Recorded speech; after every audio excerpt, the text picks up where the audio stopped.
Olá, sejam todos bem-vindos, eu sou o Coelho do Pântano e esta é mais uma conversa despretensiosa sobre qualquer coisa, só que hoje não é exatamente sobre qualquer coisa, porque eu vou falar sobre o gibi da Sailor Moon, lançado pela Abril nos anos 90, em 1996, para ser um pouco mais preciso. Porque o que é que acontece? Anos 90, a gente não tinha mangás nas bancas brasileiras. A gente até teve alguns mangás publicados, teve, por exemplo, parte do Lobo Solitário, publicado aqui no Brasil, através, eu acho que da edição publicada na Dark Horse, lá nos Estados Unidos, não tenho exatamente certeza se foi isso. E teve também Akira, também publicado através de uma publicação americana, a Marvel, que tinha publicado Akira ocidentalizando e colorindo. A gente pegou essas edições e foram lançadas aqui no Brasil pela editora Globo, se não me falha a memória, mas eram pouquíssimas opções e assim, o mangá ele não era entendido exatamente como uma cultura diferente dos quadrinhos americanos que eram lançados por aqui regularmente. Até então era mais um gibi que estava sendo lançado e otaku, consumidor de anime, consumidor de mangá original japonês, era muito de nicho, era um nicho ainda mais afunilado do que é hoje em dia, porque hoje em dia ainda é uma cultura de nicho. Naquela época era ainda mais, era só o pessoal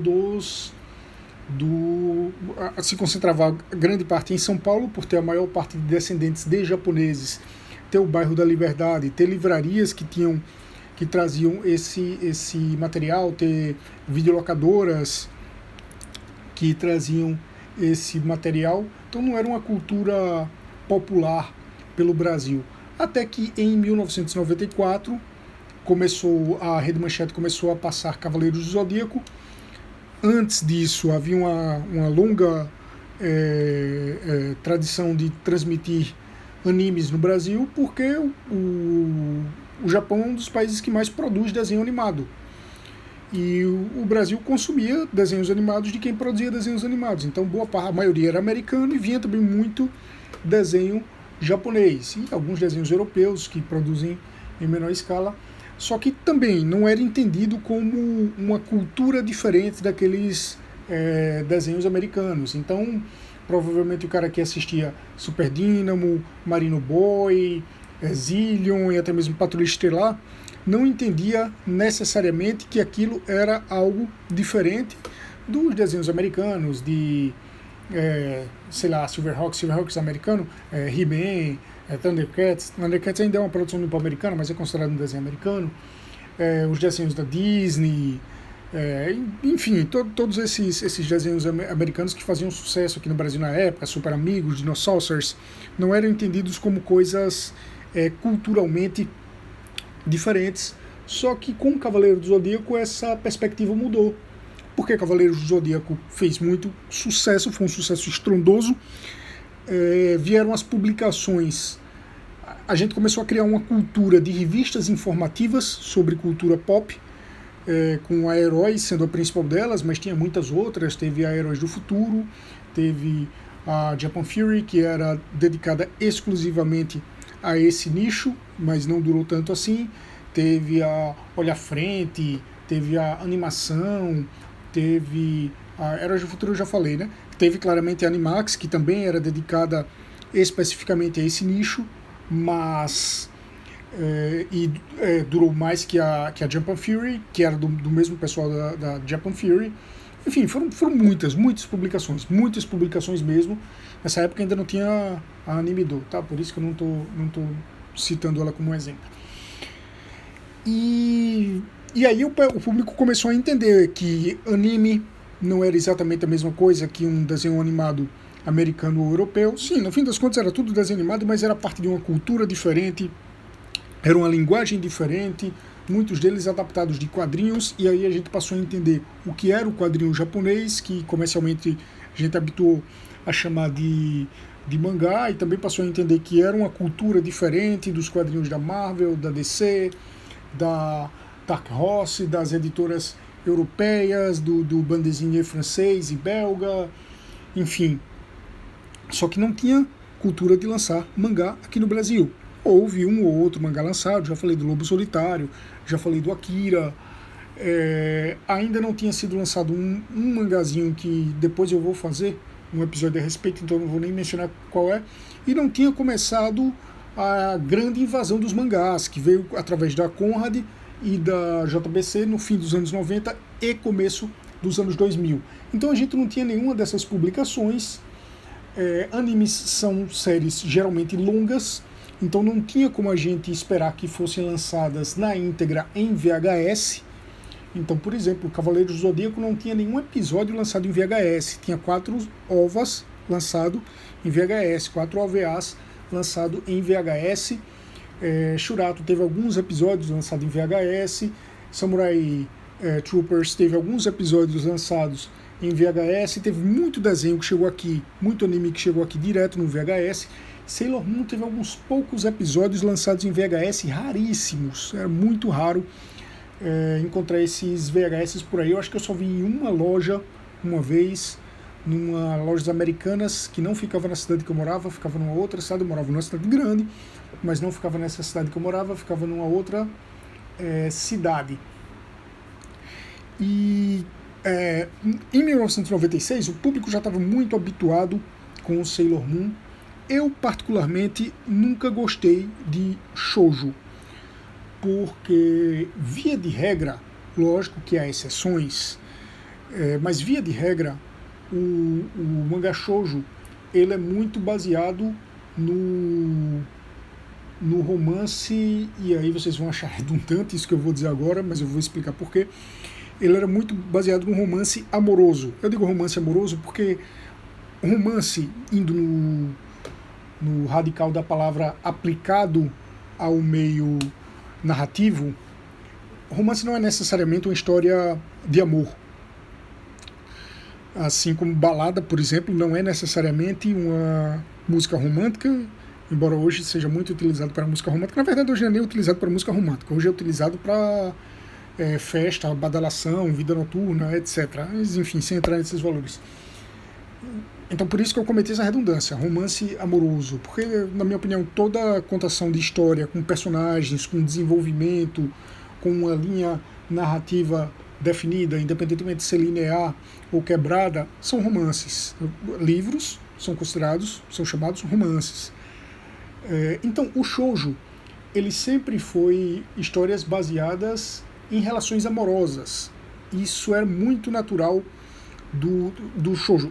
Eu disse sempre foi, mas enfim, em sua maioria era baseada em histórias amorosas. Isso sempre foi muito comum ao shoujo. Sim, tem exceções, por exemplo, uma exceção notável é Heart, que apesar de ser um shoujo, apesar de ter sido publicado pela Nakayoshi, que é a Shonen Jump Shoujo, a maior revista shoujo do Japão, assim como a Shonen Jump é a maior revista, a maior publicação de mangás no Japão é a revista Shonen Jump é da Shueisha, não é isso? Enfim, a grande publicação shoujo é a Nakayoshi, da Kodansha. Heart é diferente. Heart tem doses de romance, tem lá o Fério com a... Cara, qual é o nome original da Lucy? Fu, não é isso? Enfim, tem lá o Fério, vou usar o nome utilizado aqui no Brasil mesmo, tem o Fério com a Lucy, e aí, com a Lucy não, desculpa, com a Anne, acho que é Rudy o nome da Anne, enfim, tem um Fério lá com a Anne, tem alguma coisa entre a Lucy, a Hikaru e o cara lá, porra, esqueci o nome do cara também, tô péssimo hoje, só um minutinho. Lantis, é esse o nome do cara. Então acertei o nome da Anne, e o nome da Anne realmente é Fu. Aí tinha lá aquele interesse amoroso entre a Fu e o Fério, tinha esse interesse amoroso da Hikaru e do Lantis, e a própria história de Heart em si, ela tem como cerne a instabilidade no mundo de Zephyr, causada por um interesse amoroso entre a Princesa Emerald e o Zagard lá, e o Zagato. Mas apesar de ter todo esse background amoroso, Heart era muito mais baseado em lutas, em ação, em poderes, aí depois entrava lá os gênios, né, que eram os grandes mechas, então tinha muito elemento shonen, não ficava só nos elementos que caracterizam mais o shoujo, que são os elementos amorosos, os elementos românticos, digamos assim. Então shoujo em geral não me interessava. Sailor Moon era um pouco diferente, porque apesar de ter todos esses elementos, eu falei que os elementos amorosos não me interessavam, mas também aquele perfil de heroína preguiçosa, comilona, chorona, que aí recebe uma missão e entra na jornada do herói, ela rejeita aquela missão, mas é forçada a aceitar e vai lá se desenvolvendo, mas ela fica caindo de amores pelo cara bonitão. Ela tem algumas paixões como joias, como coisas bonitas, coisas fofinhas, enfim, tudo isso aí era algo que não me marcava. Eu entendo quem gosta desse tipo de produção, independentemente de gênero, mas era algo que não me marcava, que eu achava chato, enfadonho, assim como eu acho muito shonen chato e enfadonho também, enfim. Mas em geral tem muito shoujo bom, o shoujo do Clamp geralmente é bom, citei Heart, mas os demais são muito bons também, mas em geral não era algo que me interessava. Sailor Moon era um pouco diferente, por quê? Porque apesar de ter todos esses elementos, diferentemente de Heart, apesar de Sailor Moon ter todos esses elementos, para mim Sailor Moon tinha um quesinho ali de Saint Seiya, de Cavaleiros do Zodíaco, e eu era completamente alucinado por Cavaleiros do Zodíaco. Depois vou fazer um episódio falando melhor a respeito, já prometi isso em outras ocasiões. Eu era tão fanático por Cavaleiros do Zodíaco quanto eu era fanático pelo meu time de futebol, quanto eu era fanático pelo Ayrton Senna e como eu era fanático pelas equipes de futsal pelas quais eu jogava ali na pré-adolescência. Sailor Moon, pelo fato de ter ali um quinteto, de elas se transformarem vestidas em roupas que para mim era mais ou menos como se fossem armaduras, de terem poderes relacionados a astros, aí você tem lua, tem planetas, e depois ainda vieram poderes mencionando constelações, vieram poderes mencionando meteoros. Cara, para mim aquilo era muito uma versão feminina de Cavaleiros do Zodíaco, de Saint Seiya. Inclusive eu vi em algum lugar, não lembro se na Herói ou na Animax ou em alguma outra publicação, que Sailor Moon, apesar de ser um anime e um mangá no gênero Magic Girl, era considerado lá no Japão, não sei se isso acontecia de fato ou se eles inventaram essa informação, mas era considerado lá no Japão uma espécie de, abre aspas, Cavaleiros do Zodíaco de saias, fecha aspas. Eu não acho legal essa expressão de saias para se referir à versão feminina de alguma coisa, mas foi exatamente o que eles disseram. E eu via Sailor Moon exatamente como essa versão feminina de Saint Seiya, com a diferença que Sailor Moon tinha um negócio que eu achava bacana e que não tinha em Saint Seiya, que era a vida pessoal dos personagens. Os personagens de Saint Seiya praticamente não tinham vida pessoal, as personagens de Sailor Moon tinham. Infelizmente era uma vida pessoal que não me interessava muito, porque, como eu disse, ela era calcada nos pilares do shoujo, que não me interessavam, mas ainda assim tinha esse desenvolvimento. Então, Shurato não tinha muito disso, Samurai Troopers não tinha muito disso, Cavaleiros do Zodíaco, Saint Seiya não tinha muito disso, Fly, o Pequeno Guerreiro, não tinha muito disso, Street Fighter não tinha muito disso, os animes que passavam e que eram meus preferidos não tinham muito isso. Yu Yu Hakusho até teve um pouco disso, mas Yu Yu Hakusho surgiu depois, surgiu apenas em 1998, foi isso? Não, começou a passar aqui no Brasil em 1997. Então, Sailor Moon acabava preenchendo um pouco esse lado. E um belo dia eu fui na banca de revistas e estava lá uma revista com Sailor Moon na capa. Como eu falei há pouco, tinha muita publicação de anime e mangá na época, então a gente estava habituado a ver revistas com Sailor Moon na capa. No caso, eu estou me referindo à própria personagem Sailor Moon. a Usagi Tsukino, que aqui no Brasil naquela época era conhecida como Serena Tsukino, né? Então era algo habitual, só que geralmente você via a revista com o título da revista. Aí fosse Herói, Animax, Animação, a Japa Fury já não existia mais, mas sei lá, Crazy, que era uma revista da editora Block. E essa estava lá com a marca da Sailor Moon. E ela tinha um outro diferencial que era o formato americano. Era muito raro revista em formato americano aqui no Brasil naquela época. Tinha o Wizard Brasil, que saía em formato americano, tinha as revistas da Image Comics, que saía em formato americano, mas eram poucas, a maioria era no formatinho, e as revistas informativas, elas eram todas em formatinho. Achei curioso, peguei, quando abri, eu vi que era um gibi da Sailor Moon, que na verdade nada mais era que uma novelização do anime. No caso era número 1, capa azul, eu tenho até hoje, só com a Serena, só com a Usagi e a Luna na capa. E deu uma folheada, comprei, porque aí é que mora outro detalhe. Como eu falei no começo, a gente não tinha mangás no Brasil. A gente gostava daqueles animes, gostava de Saint Seiya, de Shurato, de Samurai Troopers, de, sei lá, tantos outros que passaram por aqui, Fly, o Pequeno Guerreiro, né, Dino Daiboken, Dragon Ball já passava nessa época, só que a gente não tinha os mangás. E para muita gente, acredito, e para mim, era muito ruim você só ter a coisa na tela. Eu tinha o hábito de gravar VHS, mas você ler é diferente de você assistir. Você lê, você está pegando ali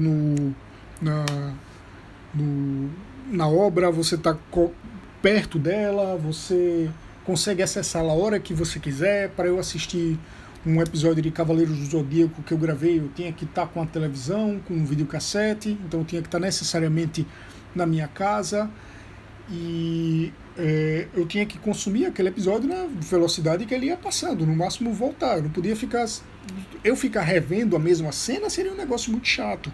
Porra, essa cena é legal, vou voltar aqui, volta lá. Pô, muito legal, vou voltar de novo. Eu lembro que uma cena que eu gostei muito de Saint Seiya foi uma cena da luta entre Shiryu e Siegfried. Mas isso era chato de ficar fazendo, e você não podia levar, você não podia ir assistindo VHS no carro. Se você fosse para uma sala de espera do médico ou do dentista, você não podia ir com o seu VHS, você não podia levar isso para a escola para assistir ali durante o intervalo, entre uma aula e outra, nada disso.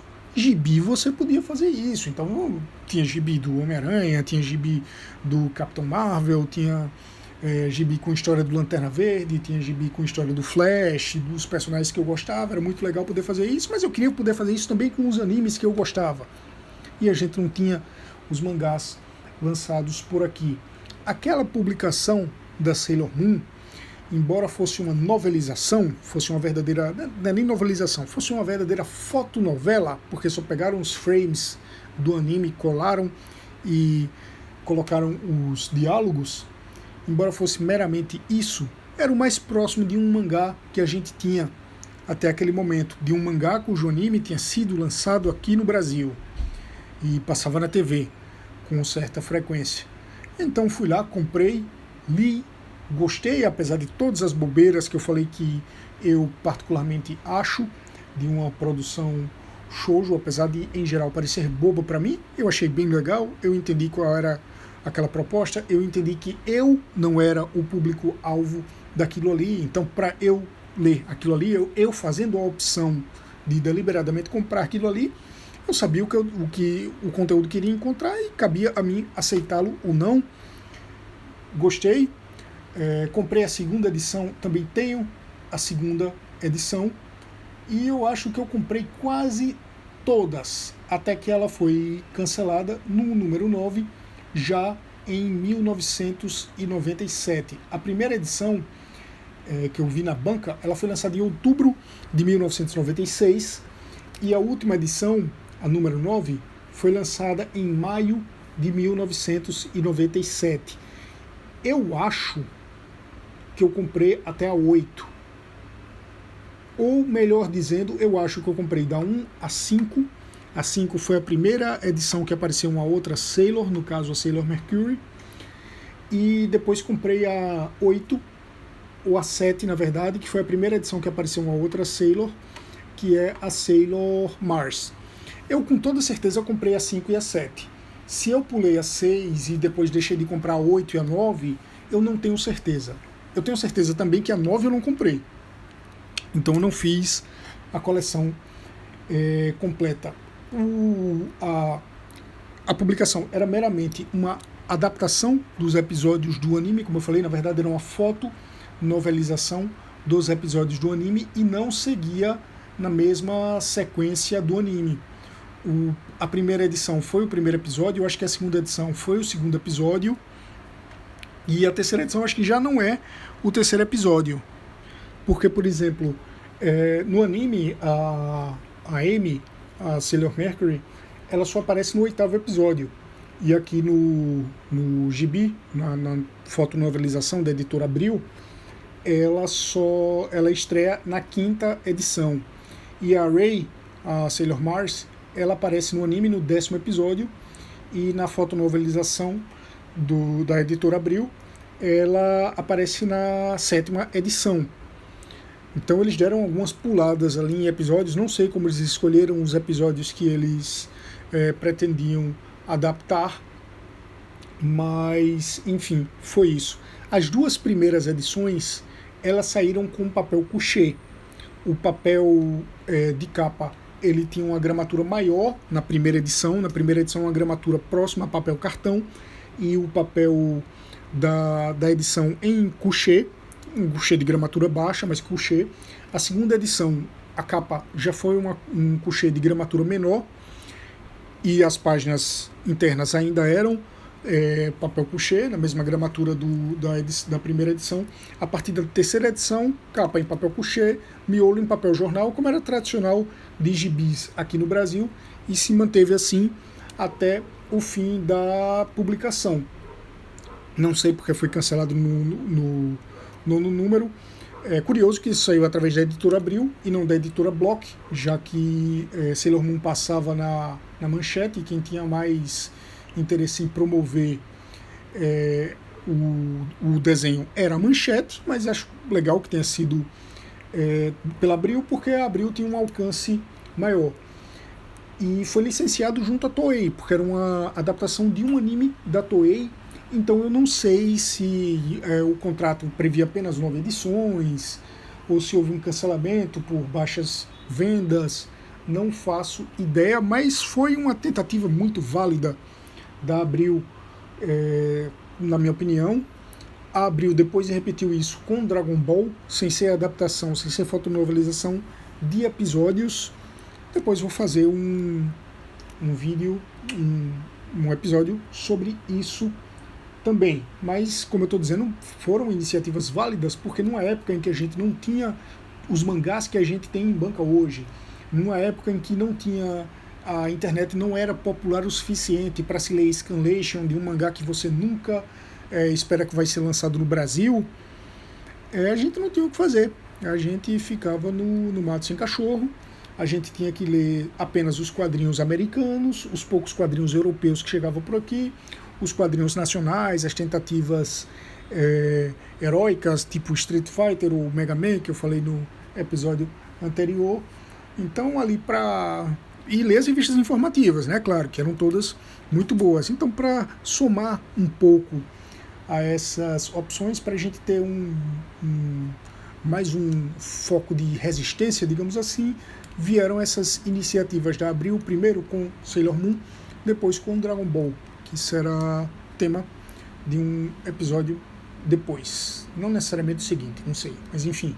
Então é isso, esta foi mais uma conversa despretensiosa, e se você ouviu até aqui, muito obrigado, um abraço, até a próxima conversa.